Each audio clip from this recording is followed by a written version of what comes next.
جہاں تک حکومت فی الحال چل رہی ہے اور مطلب کہ نئے ٹیکسز امپوز کر رہی ہے، اس پہ ایک بہت پرو ایکٹیو طریقے سے آگے چل رہی ہے. آپ کو لگ رہا ہے کہ یہ پی ایم ایل این جو ان دا پاسٹ 2-3 ڈیکیڈز کوشش کرتی رہی لبرٹی مارکیٹ میں ریٹیلرز کی دکانوں کی وہاں ادھر ٹیکس نہیں لگا پائے، یہ جو بڑا قدم اٹھا رہے ہیں کہ جی ہم یہاں بھی لگائیں گے ٹیکس، یہاں بھی لگائیں گے، پرچون سے لے کے فارمز تک، یہ کر پائیں گے اس مرتبہ؟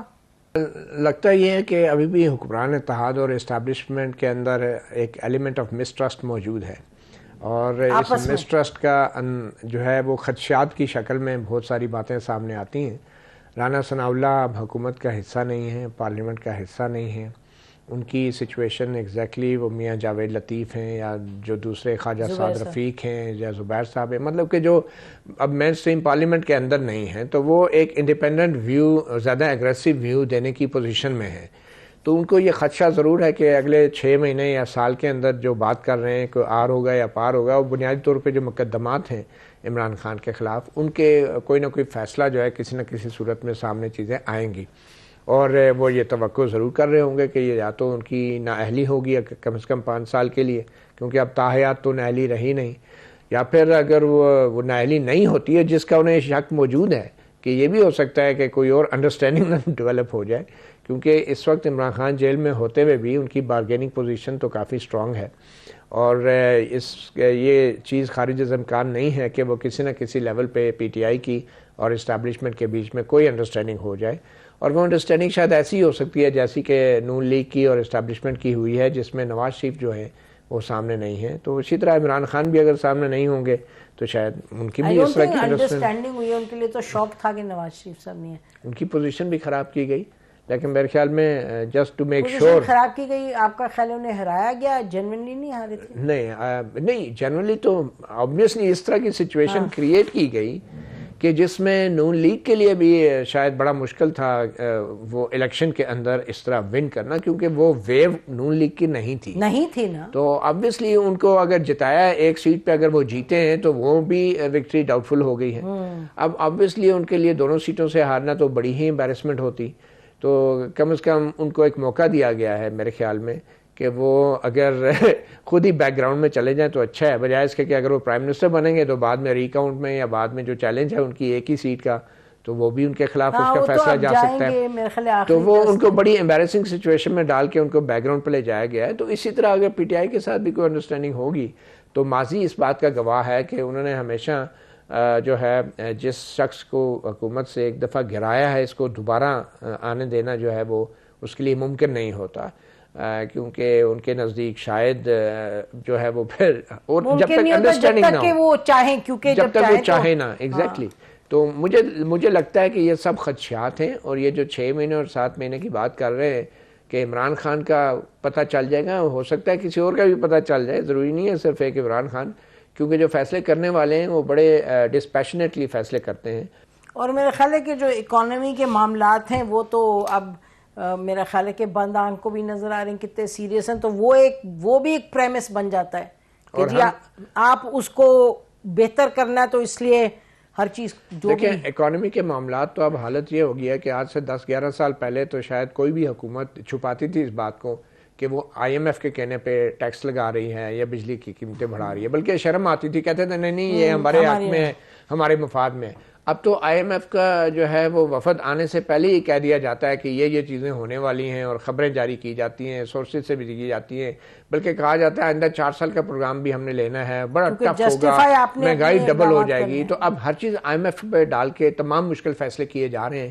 تو مجھے نہیں لگتا کہ چاہے اب ایک نون لیگ ہو یا پیپل پارٹی ہو یا پی ٹی آئی ہو، اب ان پارٹیوں کے پاس جو ہے الیکشن میں بیچنے کے لیے کچھ نہیں ہے، کیونکہ ان ساروں نے جو بھی کرنا ہے وہی کرنا ہے جو آئی ایم ایف انہیں بتائے گی. اور یہ خود بھی برملا اس بات کا اعتراف کرتے پھر رہے ہیں کہ ہم جو کچھ کریں گے وہ آئی ایم ایف کے کہنے پہ کریں گے. اور establishment is very much a part of this, وہ بھی کہتے ہیں کہ جی ہم نے ایگزیکٹلی جو آپ کی اکانومی ہے ہمیں. اب میرے خیال میں یہ جو ایس آئی ایف سی ہے، اس کے بعد مجھے نہیں لگتا کہ سیاسی جماعتوں کا جو ایک جو فلسافیکل وجود تھا اس کا کوئی لاجک اب نظر آتا ہے، کیونکہ سیاسی جماعتوں کا ایک نظریہ ہوتا ہے، ایک سوچ ہوتا ہے، ایک مینیفیسٹو ہوتا ہے. اب وہ تمام چیزیں جو ہیں وہ ایک آئی ایم ایف کی جس کو کہتے ہیں نا کہ ایک معاہدے کی مار ہیں، اور باقی کسی سیاسی جماعت کے پاس اب دینے کو کچھ بھی نہیں ہے. لیکن SIFC is not IMF. SIFC ایک ہے جو آپ نے ہوم گرون چیز ڈیولپ کرنے کی کوشش کی ہے. بہت سوالات ہیں اس کے بارے میں, لیکن وہ تو ایک ایسی چیز ہے جو آپ کا خیال ہے. لیکن SIFC کو کسی پولیٹیکل پارٹی کا اس میں وہ رول نہیں ہے, اور اس لیے میں سمجھتا ہوں ہمارے بدقسمتی سے ہمارے ملک میں, ہمارے اس نظام میں پولیٹیکل پارٹیز اور پولیٹیکل پروسیس اور پارلیمنٹ ارریلیونٹ ہوتی جا رہی ہیں. جی لیکن کس نے بنائے؟ NDC کس نے بنائی تھی؟ عمران خان نے بنائی تھی. SIFC میں کون لے کے آیا ہے آرمی چیف کو اور باقی لوگوں کو؟ اور آپ اچھی طرح جانتی ہیں کہ کس دور میں بنائی تھی اور اس وقت 1 پیج کی کیا صورت ہے. نہیں, میں یہی کہہ رہی ہوں کہ اس میں تو آپ کی پولیٹیشنز کہہ سکتے ہیں نا. بالکل کہہ سکتے ہیں, مطلب کہ یہ تو پولیٹیشنز کی غلطیاں اپنی جگہ, لیکن ہمیں ایز آئی تھنک انٹیلیجنسیا ہمیں تو کلیئرلی بات کرنی چاہیے کہ ایسے فورمز کی وجہ سے ہمارا جو پولیٹیکل پروسیس ہے وہ ٹوٹلی ارریلیونٹ ہوتا جا رہا ہے. لیکن یہ فورمز جو ہیں تو متی آپ اور میں ٹی وی پہ تو جو کچھ کہہ سکتے ہیں کہ بھئی آئین یہ کہتا ہے, یہ کہتا ہے, یہ کہتا ہے, لیکن جو بیٹھے ہیں اندر پولیٹیشنز پارلیمان میں بیٹھے ہیں جنہوں نے 12-15 لاز پاس کر دیے, تو وہ اگر وہ پھر اتنا وہ ڈر کے کر رہے ہیں پاس لا, تو پھر دین واٹ آر یو وی سیئنگ؟ یعنی کہ ہم ان کو تو نہیں. دیکھیں پولیٹیشین ساری دنیا میں جو بھی فیصلے کرتے ہیں اس کے اوپر انٹیلیجنسیا اپنی ایک رائے تو رکھتی ہے نا, and I think we should continue to express our. nobody is stopping you from at all. نہیں, میں یہی کہہ رہا ہوں, بلیم آپ دے سکتے ہیں پولیٹیشین کو, لیکن ان پولیٹیشین کا بھی بیک گراؤنڈ ذرا دیکھ لینا. 100%. ہاں نہیں, پولیٹیشینز کا بھی یہ بھی ہم نے دیکھنا ہے. ہر پولیٹیکل کلاس, کون سی پولیٹیکل کلاس ہے اس وقت جس نے کہا ہے کہ SIFC میں کوئی پرابلم ہے؟ کیونکہ سب کہہ رہے ہیں, ایوری باڈی اس سے کہ جی ہاں یہ تو آپ کو ریڈ ٹیپ کو ختم کرنا ہے, جو کہ ٹھیک ہے. ریڈ ٹیپ تو خیر کوئی بھی ختم کر سکتا تھا. ریڈ ٹیپ کو ختم کرنے کا یہ مطلب نہیں ہے کہ ریڈ ٹیپ ٹیک اوور کر لے. تو ریڈ ٹیپ میں اگر آپ بھی پارٹی بن جاتے پھر آپ ٹیک اوور کرتے ہیں. بہت لمبی گفتگو گئی. حفیظ اللہ نیازی صاحب بہت ایکسپیرینسڈ ہیں. ہم کوئک بریک لے کے انہی کے پاس آتے ہیں. SIFC پر ہی بات چلے گی, اس پہ ڈسکشن کرتے ہیں. Stay with us. Welcome back ناظرین. آپ سن رہے تھے, گفتگو بات ہو رہی تھی اسپیشل انویسٹمنٹ فیسیلیٹیشن کاؤنسل پر, اور حفیظ اللہ نیازی صاحب آپ بتائیے گا. And I think we should continue to express our. nobody is stopping you from at all. نہیں, میں یہی کہہ رہا ہوں, بلیم آپ دے سکتے ہیں پولیٹیشین کو, لیکن ان پولیٹیشین کا بھی بیک گراؤنڈ ذرا دیکھ لینا. 100%. ہاں نہیں, پولیٹیشینز کا بھی یہ بھی ہم نے دیکھنا ہے.